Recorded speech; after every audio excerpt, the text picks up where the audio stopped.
The Apostle Paul writes about freedom in a way that feels almost violent to modern ears because he suggests that true liberty isn't found in doing whatever we want, but in a radical execution of the things that hold us back. In his letter to the Colossians, he describes a process of alignment and spiritual warfare that challenges the very foundation of how we define personal autonomy today. This tension between the redeemed spirit and the struggling flesh is at the heart of Bruce Lingus's exploration of Paul's teachings, where the central thesis is that freedom is not a passive gift, but an active, disciplined pursuit. When we look at Colossians chapter 3, we see Paul acting less like a distant philosopher and more like a high-stakes spiritual trainer who demands a total overhaul of our internal and external habits. The historical context of this letter is vital. Paul was writing to a small community in Colossae, a city in modern-day Turkey that was being bombarded by competing philosophies and legalistic requirements. In that environment, Paul's message of freedom through Christ was revolutionary because it bypassed external rituals and went straight for the heart and the mind. It raises the question of whether we actually want freedom or if we've just become comfortable with the weight of our own chains. That idea of being comfortable with our chains is exactly why Paul's language is so jarring. He starts by saying we have to get set, which is a perfect analogy for healing. If you've ever seen a doctor set a broken bone, you know it's a painful, deliberate process of alignment. Without that alignment, the bone heals crooked, and the person is limited for the rest of their life. Paul argues that our hearts and minds are often in that crooked state, and they need to be set on things above, as he says in Colossians 3:1-2. This isn't just about thinking happy thoughts or being optimistic. In the original Greek, the word for set implies an intentional orientation of the will. It's an active choice. Bruce Lingus points out that love and affection don't just happen to us, we choose where our heart goes. We often think of our emotions as these uncontrollable weather patterns, but Paul suggests that we have agency over our affections. If we don't intentionally set our hearts on God's truth, they will naturally gravitate toward the immediate, the material, and the temporary. It's a fundamental shift from being a victim of our desires to being a steward of our focus. But isn't there a risk in oversimplifying that? Setting one's mind on things above sounds noble, but we live in a material world with material problems. If someone is struggling to pay rent or dealing with a health crisis, telling them to just focus on things above can sound dismissive or even escapist. How does Paul reconcile the reality of the earthly grind with this command to look upward? It seems like there's a danger of creating a sort of spiritual bypass where we ignore the very real complexities of the human experience in favor of an abstract ideal. It's a fair critique, but Paul isn't advocating for escapism. He's advocating for a change in the lens through which we view those very real problems. Lingus mentions that a massive portion of the world lives on less than $10 a day, yet many of us in wealthier contexts feel more enslaved by our circumstances than they do. The set your mind command is about perspective. If your mind is set on earthly things, then your peace is tied to your bank account, your reputation, or your comfort. When those things shake, and they always do, your internal world collapses. By setting the mind on things above, you're anchoring your identity in something that isn't subject to the volatility of the world. It's about building a foundation that can withstand the storm, rather than trying to pretend the storm isn't happening. Paul himself wrote many of these letters from prison. He wasn't ignoring his chains, he was asserting that his spirit wasn't defined by them. This leads into the second, more aggressive step in Paul's teaching, which is the command to put to death whatever belongs to the earthly nature.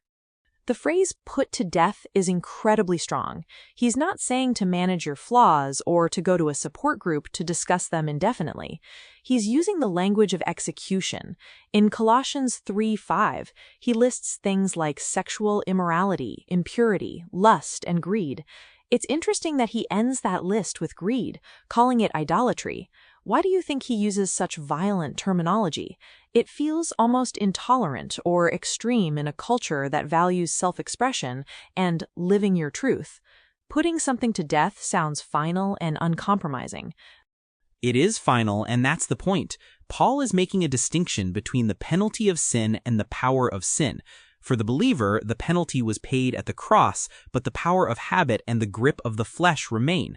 Lingus uses the example of Gideon's son from the Old Testament. Gideon tells his son to execute the captured enemy kings, but the boy hesitates because he's afraid. Because he doesn't finish the job, the threat remains. Paul is saying that if you don't kill the sin in your life, it will continue to rule you.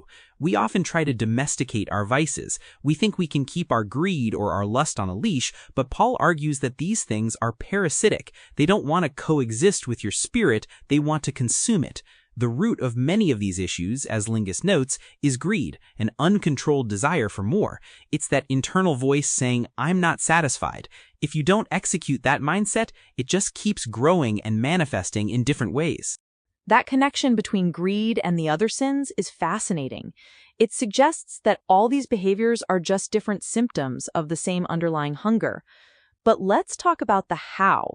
It's one thing to say, put it to death, but how does a person actually do that in a world designed to feed those very desires? We are constantly bombarded with advertisements and social pressures that encourage greed and lust. If the strategy is just willpower, most people are going to fail. Paul must have had a more robust framework than just try harder. He did, and it involves a two-part process, starving the flesh and feeding the spirit. You can't just create a vacuum in your life. If you just try to stop a bad habit without replacing it with something else, you'll eventually return to it. Lingus emphasizes that what you feed grows and what you starve dies. This is why the set your mind part is so crucial. You have to fill that space with things that are true, noble, and pure, as referenced in Philippians 4. It's a displacement strategy. But there's a third component that is often overlooked in our individualistic culture: accountability. Lingus uses the story of Lazarus to illustrate this. When Jesus raises Lazarus from the dead, he comes out of the tomb alive, but he's still wrapped in grave clothes. He's a living man, but he's still wearing the garments of death. Jesus doesn't tell Lazarus to unwrap himself. He tells the people standing around him to remove the grave clothes. This is a profound insight into how freedom works. That's a powerful image. It suggests that while salvation might be a personal transaction between a person and God, actual freedom, the process of taking off the grave clothes, is a communal act. We aren't meant to unwrap ourselves. This really challenges the modern self-help narrative, where everything is about personal growth and individual grit. It implies that I literally cannot be free without the help of others, but that requires a level of vulnerability and transparency that most people find terrifying. To let someone else see your grave clothes is to admit that you're still carrying around parts of your old, dead self. Exactly, and that's where the friction is. We want freedom, but we want to keep our privacy. We want to be whole, but we don't want anyone to see the pieces. Paul's letters were written to communities, not just individuals. He expected the Colossians to be involved in each other's lives, correcting, encouraging, and helping one another put those earthly desires to death. Lingus points out that we need trusted brothers and sisters who will walk with us in both truth and grace. Truth without grace is just condemnation, and grace without truth is just enabling. You need both to actually get those grave clothes off. It's a relational process. This brings us to the ultimate goal of Paul's teaching: transformation. It's not about just following rules. It's about becoming a new kind of human being whose desires have been fundamentally reordered. I want to dig into that idea of the mismatch within. Lingus mentions this tension where the spirit is redeemed, but the flesh still struggles. In theological terms, this is often called the already but not yet. We are already saved, but the full restoration isn't here yet. This seems to be where a lot of people get stuck. They feel like a hypocrite because they have these high spiritual ideals, but still deal with bitterness or addiction. How does Paul's teaching offer hope to someone who feels like they're losing that internal battle every day? If freedom is a pursuit, what do you do when you feel like you're running in place? Paul is very honest about that struggle. Even in his other letters, like Romans, he talks about doing the very things he hates. The hope in Colossians 3 is that our lives are hidden with Christ in God. This means our ultimate security and identity aren't based on our performance in the struggle, but on Christ's finished work. The put-to-death command isn't a way to earn God's love, it's a response to it. When you realize that the penalty is already gone, it changes the motivation for the fight. You aren't fighting for your life, you're fighting because you've already been given a new one. Lingus notes that freedom might not be instant. It's a process that begins with a decisive choice, but it plays out over a lifetime. The someday becomes never warning is important here. Procrastination is the enemy of freedom. Paul is calling for an immediate, even if incremental movement toward the light. It's interesting that we're talking about death and execution as the path to life. It's a classic Christian paradox. To find your life, you have to lose it. To be truly free, you have to become a slave to righteousness, as Paul puts it elsewhere. This really flies in the face of the secular definition of freedom, which is usually the absence of all constraints. Paul argues that an absence of constraints is actually a form of slavery to our own impulses. If I can't say no to my greed or my anger, am I really free, or am I just a servant to my biology and my environment? That is the ultimate question of the human condition.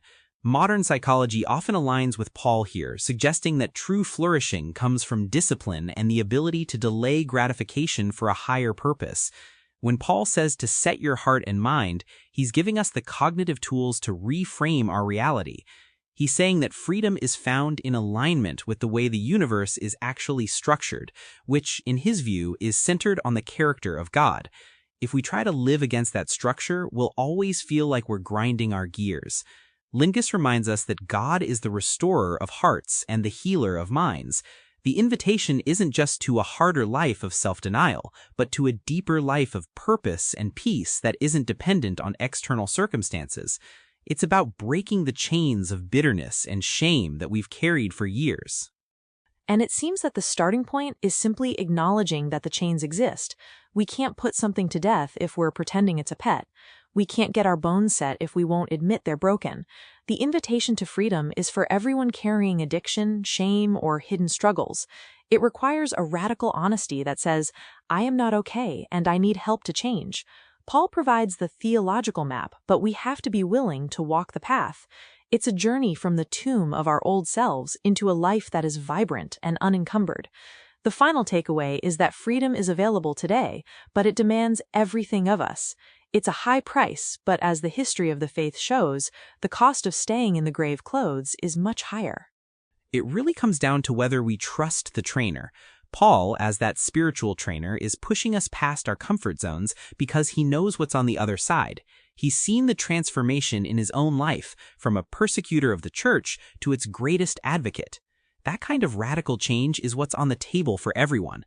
It starts with setting the mind, moves through the violent work of putting sin to death, and finds its completion in the community of others who are also unwrapping their grave clothes. It's a vision of humanity that is both grounded in reality and soaring in its potential. This framework shifts the focus from what we are losing to what we are gaining. By putting the earthly nature to death, we are making room for the spirit to thrive. It's an exchange of a small, cramped, self-centered life for one that is expansive and connected to the divine. Paul's teachings on freedom are ultimately an invitation to participate in our own liberation, empowered by a grace that has already done the hardest part. If you found this exploration of Paul's perspective on freedom valuable, consider sharing this episode with someone who might be navigating their own path toward transformation.